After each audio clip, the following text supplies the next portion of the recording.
Anggota Polda Jateng ngamuk kerusakan mobil dengan senjata. Beredar video oknum polisi merusak mobil usai geger dengan warga di Kabupaten Kendal. Diduga kejadian terjadi setelah oknum tersebut terlibat kecelakaan di Dusun Kelimut, Gondoharjo, Kecamatan Limbangan, Kabupaten Kendal pada Rabu 15 Februari 2023.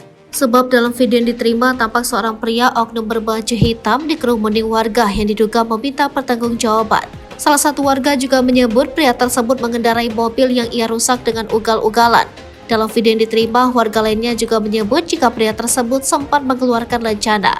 Pria berbadan tegap itu lantas menghancurkan kaca depan mobil merah menggunakan satu pucuk senjata laras panjang. Belum diketahui siapa pemilik mobil itu.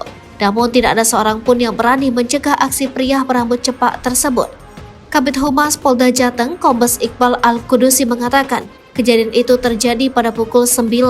Dirinya mengaku dalam video tersebut merupakan oknum polisi anggota Direktorat Reserse Narkoba Polda Jawa Tengah.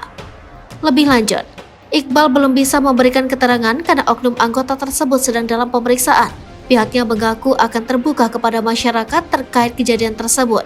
Ia pun meminta maaf kepada masyarakat atas viralnya video tersebut.